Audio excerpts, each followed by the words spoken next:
not immune to racism. A fascist, a bad rally! In May this year, a group of protesters gathered on the Buchanan Gallery steps for what they called the Great British National Strike. They were met by several counter-protesters organised by activist groups including Stand Up to Racism, Scottish Solidarity with Palestine, and others. What resulted was a 10-hour standoff between the two groups. Shame, shame, shame on you! Shame, shame, shame on you! Shame, shame, shame on you! So who was the group that organised this demonstration? The Great British National Strike was put together by Richard Donaldson, an online influencer known for being anti-immigration and anti-net zero. He inspired people in cities all over the UK to gather on the 24th of May. In 2025, we've watched right-wing protests scale in size and frequency. Debate, particularly around the issue of immigration, has become more prevalent this summer, spreading up and down the country. Take Falkirk, for example. After an Afghan man was convicted of raping a teenage girl in the area, there was uproar from the community. To be clear, no one from any culture or background in our community believes his actions were anything other than disgusting and criminal. Can the leader clarify that once in force, Section 48 of the Border Security and Asylum Bill, those who commit these serious offences will be unable to ever again claim refugee status in our country? Allegations the man stayed at a local asylum hotel brought immense anti-migrant protest to the town. However, these protesters were quickly joined by those with more extreme views, with those general concerns conflated alongside more extreme far-right and racist rhetoric. In the summer of 2024, we watched from a distance as riots broke out across England and Northern Ireland, frustration and anger reaching their boiling point. A much larger anti-fascist counter-protest. Those protests hardly touched Scotland, but a year on, anti-immigration rallies are making headlines every month through the Scottish summer. Had these riots happened this summer, would they have reached Scotland? What seemed like an anomaly in the Great British National Strike is now a footnote in a larger trend of right-wing rallies across the country. Let's hone in on the Great British National Strike. Several news organisations have labelled the Great British National Strike as a far-right organisation, to the dismay of many Facebook commenters. So that got us wondering, who is the far right, and are they really taking a hold on Glasgow? There's always been this thought, narrative, maybe arguably even a little bit of pride in this idea that Scotland politically, culturally politically, if I can put it like that, its political culture is kind of centre-left. And I'm not sure that's always true, actually. So there's this vague pride about Scotland being more left-leaning, but with recent political movements, that progressive reputation is called into question, especially when it comes to the rise of parties like Reform UK. I never ever think you should underestimate, or overestimate in fact, the popularity of a charismatic leader. And Nigel Farage has this remarkable ability to communicate. He's definitely got ideas. There's also this part of him where he can communicate in a way that sounds like he is calling a spade a spade. So I think when it comes to the positioning of the political parties, Reform presents a real challenge to the Scottish Conservatives, for sure. I think there's a chance they're left in the dust after 2026. But I think the biggest factor in all of this is that people are looking for something different. And I think people look in Scotland at the SNP and Labour, and go, hang on a second, what are they offering me? Is it anything useful? Is it anything I've not heard before? Of course, Nigel Farage is a leading figure in this right-wing movement, saying things like, make Scotland great again, echoing the movement we've seen over in America, the MAGA movement. Well, he's sinking his claws into the Great Caledonian state, and he's turning some votes now. But a few hundred votes behind the ruling SNP are the newbies, Reform UK, almost wiping out the Tories in a contest mired in smear. By-elections can be valuable indicators of the way politics are headed. The latest by-election in Scotland was for Hamilton, Larkhall and Stonehouse constituency this past June, which saw Labour snatch the seat from the SNP, who had held the seat since 2011. Labour might have taken the seat, but Reform UK weren't far behind. The SNP landed second with 7,957 votes, and Reform took 7,088. That's just about 1,500 votes between the three leading parties. Despite coming in third, for many supporters and journalists alike, Reform's result was not a loss, it was a tremendous success. Reform UK have branded themselves as the party to make Britain great again, with a heavy emphasis on deporting migrants and completely overhauling the asylum system. According to the latest Ipsos data, immigration is the #1 concern amongst Reform voters. The Hamilton by-election is a concrete example of the direction electoral politics are headed. But that hardly indicates the momentum of public opinion, and that's what's going on in our streets. While Hamilton showed Labour take the edge, the ever-growing trend of anti-immigration rallies have shown an increasing support for reform and an undeniable political divide across the country. However, anti-racist activists are never far behind these anti-immigration demonstrations, popping up around the country. You saw them at the Great British National Strike, the protests in Falkirk, Aberdeen, and so on. In June this year, hundreds gathered in Glasgow for a Stop the Far Right rally. Yesterday I was walking on Duke Street and I saw some guys putting these posters up. And as you can see here, by the evening on Duke Street, someone had torn them down. That one's down, that one's down, someone's torn this one down. So yeah, there's just clearly some pretty strong whether it be anti-immigration or far right sentiments in general in Denniston right now. Present were Stand Up to Racism, Scottish Refugee Council, Love Music, Hate Racism, and many others that came out to march and celebrate the presence of refugees in Glasgow. In their own lands, and that they are John, what is your position at Stand Up to Racism? I'm on the Stand Up to Racism Scotland Steering Committee, and I'm acting as Chief Steward today for a march, which is to mark UN World Refugee Day. It's a huge celebration of the diversity and richness that refugees have brought to Scotland, their huge contribution to Scottish society. We're here to show our gratitude for that, and as a bit of an antidote to the rise of the far right, which is attempting to demonise everyone who has basically of a different colour or a different background or a different religion. We need to fight back against that. We need to waken people up and say, well, actually the migrants are coming here, are creating employment because they're making sure that you can go to work because somebody's looking after your old person or your children. They work in childcare and social care, and they're the people that you're actually getting treated by when you go to hospital for an operation or to see your GP. It's migrants. Sadia, she is a refugee, an artist and an activist. Please give a very warm welcome to Sadia. Good afternoon, everyone. This is my first time I'm going to speak with Scottish people, although I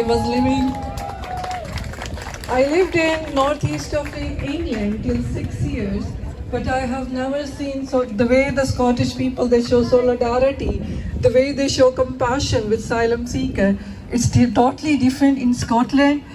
All such things, the way they show solidarity and the way you all come together to stand up for every inhumane policies, they all attract me to move to Glasgow. Now I am the permanent Glaswegian. All right, I'm here with, what's your name? Marie. And are you here by yourself or just with a group? I'm here myself. Yourself? Yeah, the reason why I chose to work for the NHS was because of the NHS values. It's something that we need the NHS. I'm very proud of it. I'm very proud of our staff. And we work really hard, sometimes in trying conditions. But every one of us has a have to do the right thing. And when you see cuts, and you see what's happening, money being spent on war, making war machines to give to other countries to kill people and not being put into our services, not being put into welfare, cutting disability benefits, this host of things where we just need to say no more. Mm-hmm. To you, is the Palestine movement all it's all linked. It's all linked. LA standing up against Trump. It's all linked against this imperialism. We know best. We'll fix this. We'll send in bombs. Fucking up bombs. Reform UK has got to go. Reform UK has got to go.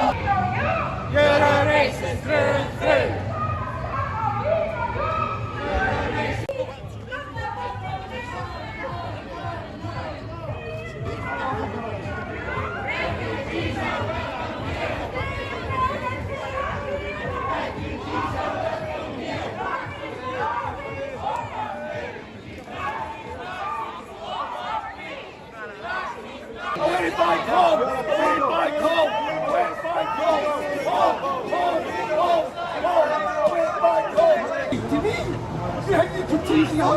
know, Chad. I know. Unfortunately, there's only two. Thank you. Thank you. Are you a member of an organisation? Is it just you? I'm just here because I'm concerned what's going on in the world, especially my own country. Okay. What are your concerns in this country? My concerns is really basically that I can understand refugees who are getting tortured. I can understand them coming to my country. Illegals, I can understand again if they're getting tortured and things like it's happening to them, but at least a good 80-85% isn't the case.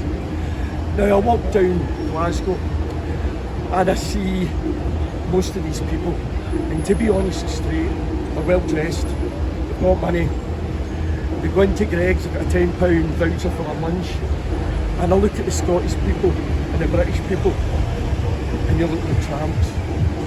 Now, I'm not saying that there's not scum on both sides, and I'll use the word scum. There's always scum on both sides. If I saw a wee girl and she came from war-torn Gaza, then my heart goes out to these poor people in Gaza.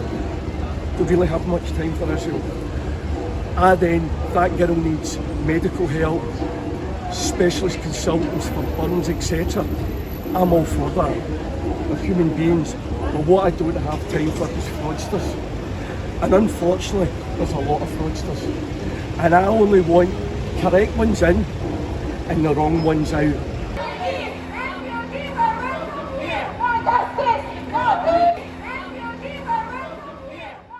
These counter-protests don't appear out of thin air. A large number are organised by Stand Up to Racism, a campaign group dedicated to rejecting racism, fascism, Islamophobia and anti-Semitism.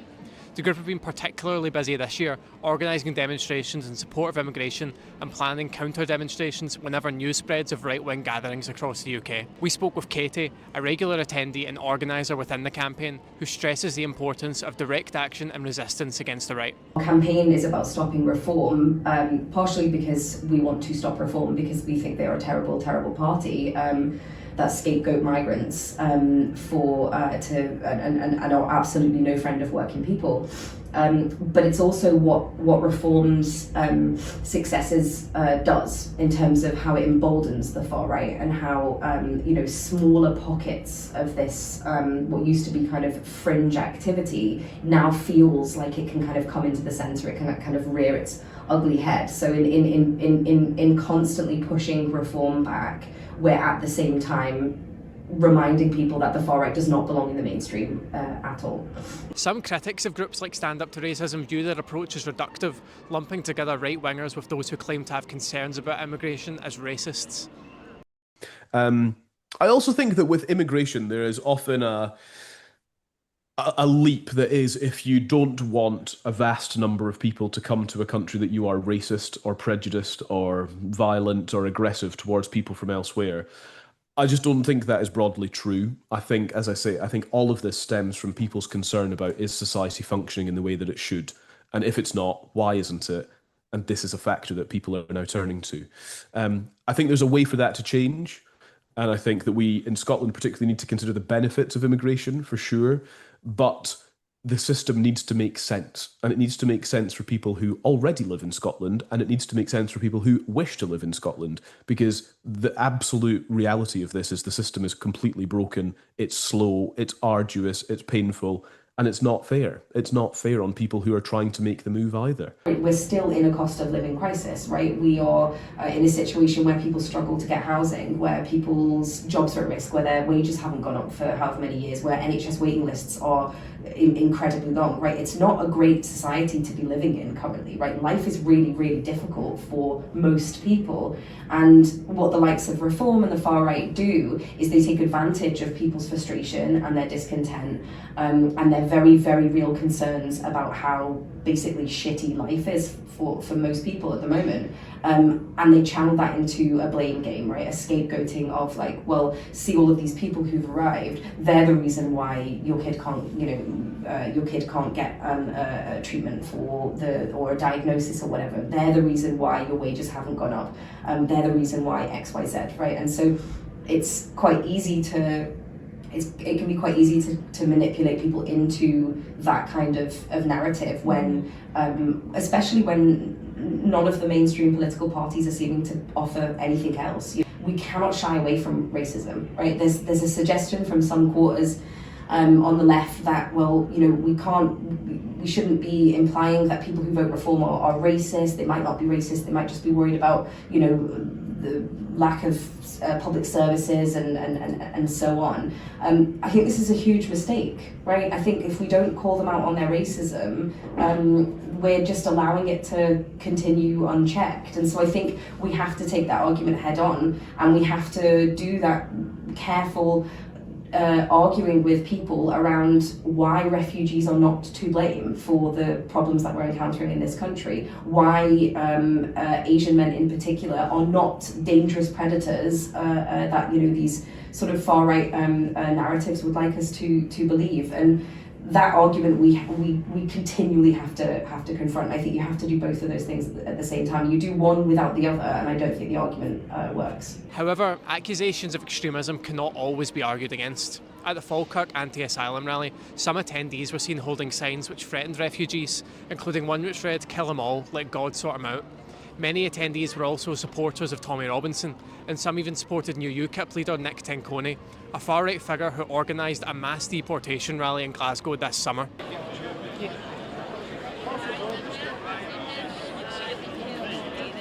UKIP's time in the spotlight as a mainstream political party are long gone, but in recent months the party has become a vocal voice on the issue of immigration, becoming a key player in rallies gathering together right-wingers and anti-immigration protesters alike.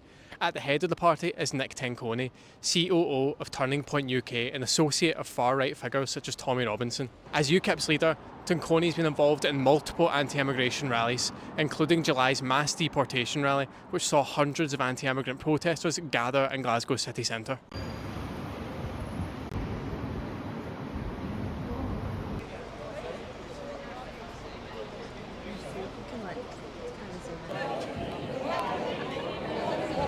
Might be an unpopular opinion, but not every single migrant hotel, right, but they've done a thing on 20 of them, and there's something like 491 crimes being committed out of 20 migrant hotels on its own, and it's sexual crimes mainly, so it's like rape, sexual assault, things like that.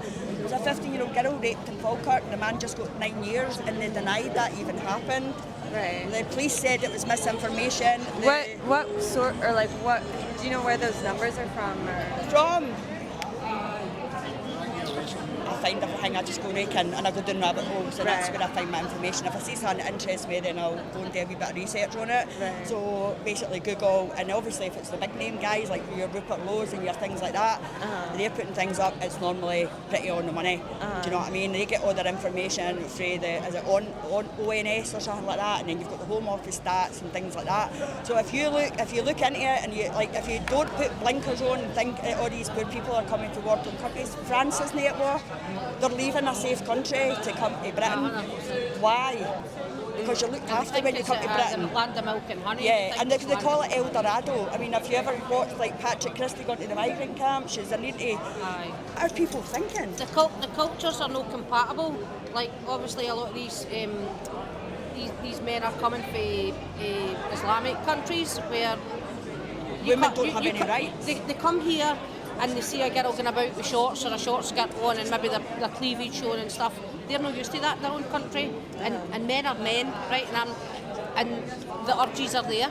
So when the guys are coming here and they're seeing that, they don't know how to, in my opinion, they don't know how to control themselves. There's also videos on TikTok and that's for the illegal migrants, for when they're coming here, that is basically full of lassies walking about. So in their countries you have to cover yourself from head to toe. In this country you can walk about like a Kardashian with everything hanging out, and you should be allowed to do that. That is a woman's choice and a woman's right. But at the minute, people are scared. People are scared. Nobody's racist, nobody's far right, nobody's whatever. Do you know what I mean? We are concerned parents who are worried about the children in the future. Child abuse is through the roof, guys. And your shirt says Scotland, it's in my DNA. What does that mean to you? Just I'm Scottish. Yeah. See, being a Scottish person, right, you welcome everybody. I've got loads of different ethnicities in my community, right, and they're all brilliant. There's a guy who works in the local show, they're from Nigeria, absolutely fantastic people. Do you know what I mean? I don't have issues because with anybody coming into the country who wants to have a better life for themselves, what I have an issue with is people coming into the country as a guest and then raping. I've got a 16-year-old daughter, and I worry about her coming into Glasgow. She comes in for gigs all the time, and I allow her to come in the bus, but coming to pick her up, I come and pick her up at night, because you go up onto Sucky Hall Street, the Just Eat drivers and all the rest of it, driving about, they've got masks up to here and what have you. It's intimidating. Let me know why you're here today and what you think. Right, we're here today more to sort of try and preserve what we have, and we're trying to stop mass, uncontrolled, unregulated immigration. This is not about migration itself, it's about unregulated and uncontrolled migration. We've got to stick within the law, we've got to do things legally, so it's about control. When you run a bath, you've got an overflow, so that if you leave a tap running, that the overflow takes away the excess water and we don't flood the house. In essence, we're getting overrun. Are you with a group or are you just here independently? I'm just a typical man from Glasgow. Right. I'm just an everyday man that looks at my city, born and raised in this city, and how the demographics is getting changed. Yeah. So something you've noticed? Yeah, absolutely. In my whole life. At a certain stage, we will be sitting on the bench at the court. At a certain stage, we will be telling the police and giving them orders, telling them what to do, and then we can start to deal with this immigration problem. If you want more information about the Never Mind the Borders campaign, have a look at patriotic alternative Scotland.org.uk.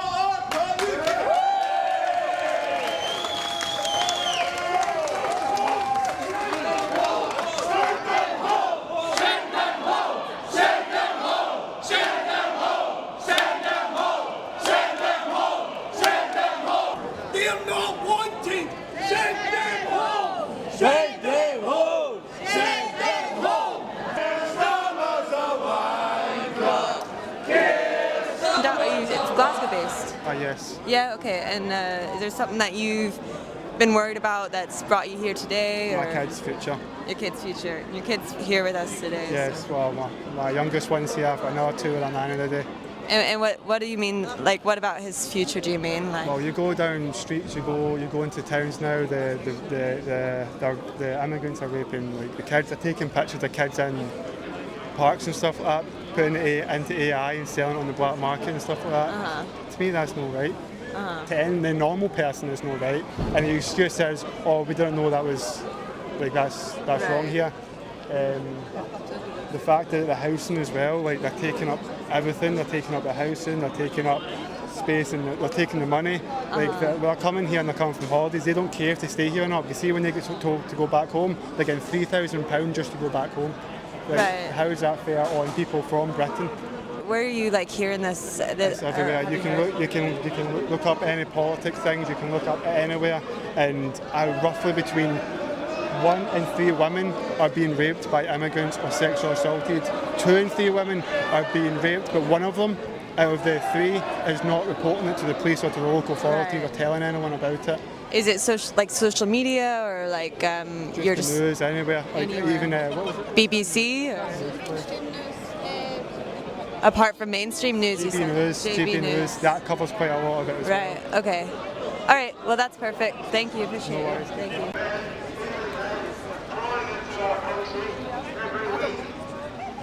And it has to stop. Defend the country. Defend the realm. Where is the army?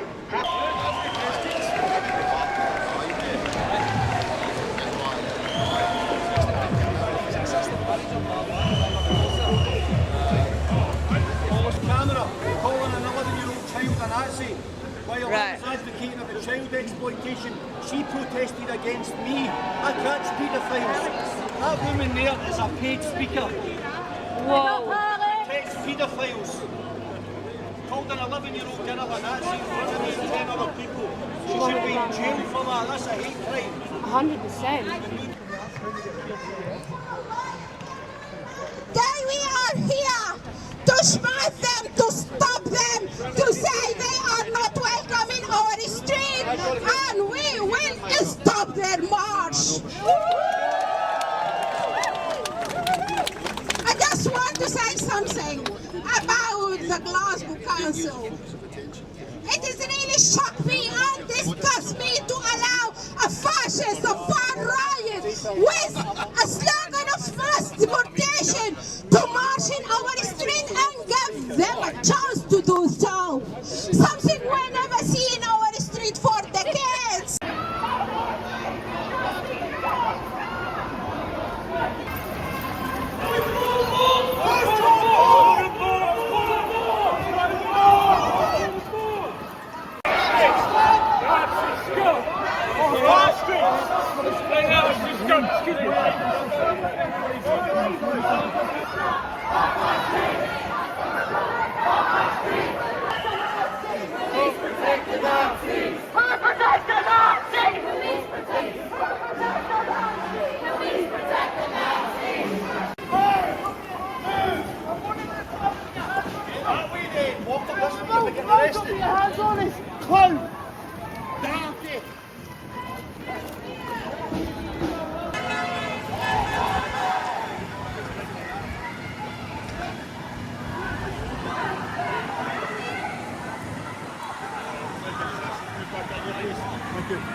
To find some clarity and brush aside any misinformation, we went down to the Golden Gates of Glasgow City Council to present to you a crash course on asylum policy and key issues in Glasgow City, featuring City Convener for Workforce, Homelessness and Addiction Services, Councillor Alan Casey. Glasgow has a long history with this population. This is partly because Glasgow is the largest receiving area outside of London. Formerly, Glasgow was the only city in Scotland housing asylum seekers. But after rising pressure on the immigration systems and political tension, Westminster passed a full dispersal policy so that local authorities must all house asylum seekers in hopes of relieving overrun areas and responding to the complaints of anti-immigration groups. And the idea was that the UK Conservative government at the time wanted to clear the backlog of hotels, etc. In the south of England because of all of the issues that had been gearing towards the UK general election. You've seen the narrative about stop the boats and all of that rhetoric, that kind of right-wing rhetoric that was taking place. So they were obviously pandering to that right-wing vote during the kind of the start of the general election campaign. So that was why they did that. That in turn meant that we were seeing significantly large volumes of people who are coming through the system. But then those asylum accommodation, home office accommodation was being backfilled really quickly. So that's caused an upturn in terms of the numbers of people who are coming through the system. So much so that the numbers of people who are in our B&B and hotel accommodation in terms of that asylum route has increased by about 120% in the last 2 years, which is quite significant. Still, with Glasgow's existing route and a reputation for positive reception, it remains one of the most prevalent cities of housing asylum seekers in the entirety of the UK.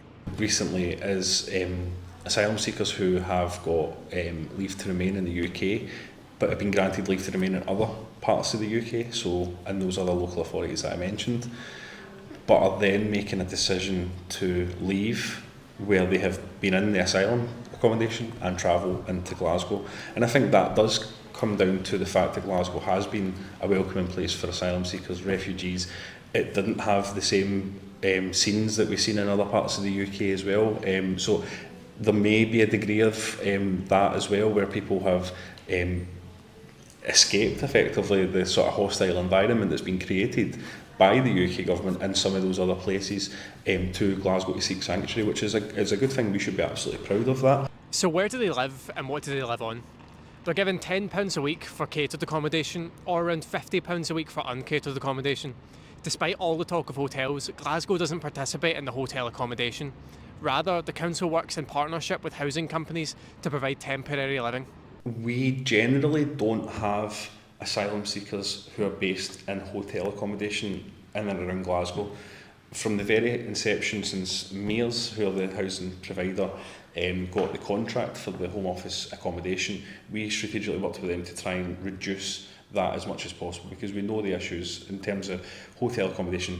One, it's unsuitable accommodation for long periods of time, which sometimes people in the asylum system are unfortunately in for a long period of time. They don't have access to kitchens, they don't have cooking facilities, they're really not a suitable type of accommodation for people to use. So we worked with them to ensure that they weren't using that type of accommodation in the city. So that's why I say it's a difficult one for us to can argue, and that's why why we've had a different response to some of the issues in terms of asylum in our city compared to other parts of the UK. Currently, there's a controversial pending request from the council to pause dispersal to Glasgow due to mounting pressure. Further, inability to house and a number of crises such as cost of living, Ukraine and COVID have resulted in expensive homelessness costs, making up 41% of the applicants. Would you say that with how significant homelessness has always been, but it's increasing to become a greater issue, is the way that things are in Glasgow sustainable?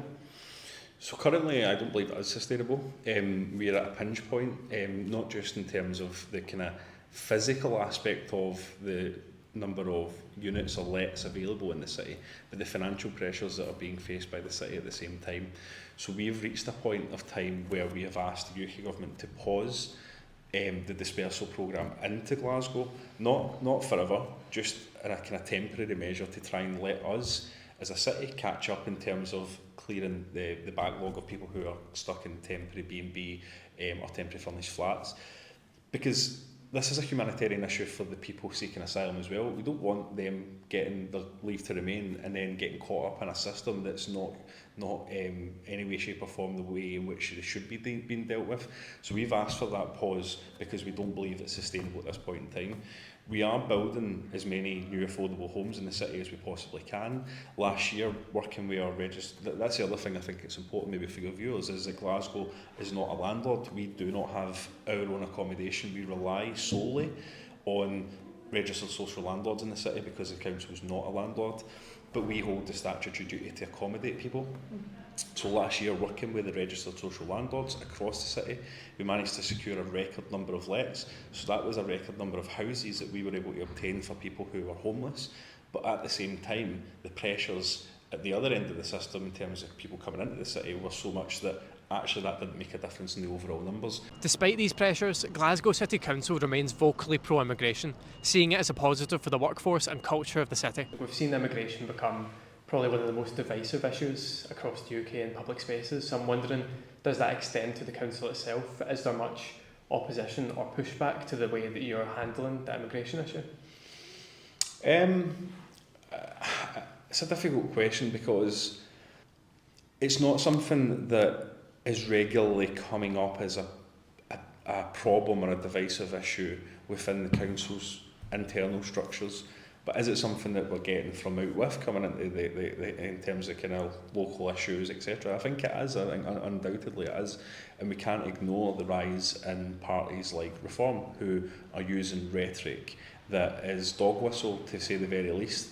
And they'll say, oh, we've been branded as right wing, there's no evidence of it, etc. But it's just a fact that they are playing on that same narrative, playing on the fears of people. And as I said, Glasgow, the City Council as well, has a very proud reputation and a very proud track record of proper integration into our city, and Glasgow thrives on that proper integration that's been happening.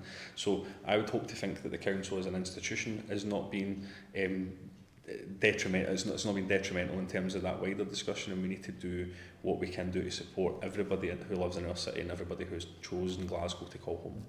So is Glasgow becoming more right-wing? It's a clear-cut question, but like most political issues, the answer is far from simple. What we've seen over the past year are demonstrations on a scale and at a frequency unseen since the times of the Iraq War. We have seen gathering after gathering, some to protest immigration, others to reject such rhetoric and fight for Palestine in the process. It's difficult to conclude whether Glasgow is leaning further left or further right, but that political divide is more apparent than ever. The last year has shed light on Glasgow's ever-growing political polarisation. More and more people are taking a stand for their views, whether that means joining in on a protest or sharing political content on Facebook. The role of the apolitical bystander has never been less desirable than it is today. Unlike what some claim, Glasgow is not immune to anti-immigrant sentiment, nor is it consumed by right-wing rhetoric. Within the city, we see a people separated by politics, misinformation and sensationalism. And while the presence of anti-immigrant protesters feel louder and louder each month, Glasgow's policies reveal that the city is more pro-migrant than most. Back in May, we saw a face-off between the Great British National Strike and Stand Up to Racism on the steps of Buchanan Street. That 10-hour confrontation made us wonder if what happened that day was symbolic of politics across Glasgow. The anti-immigration side as a vocal but persistent minority, outnumbered by pro-immigration progressives. But months on, the picture is not so black and white. What happened on those steps does not reflect some vast outnumbering of left-wingers against the right-wingers. Rather, it sheds light on the persistent and unavoidable culture and political divide which continues to define Glaswegian politics in 2025. Yeah. Cool.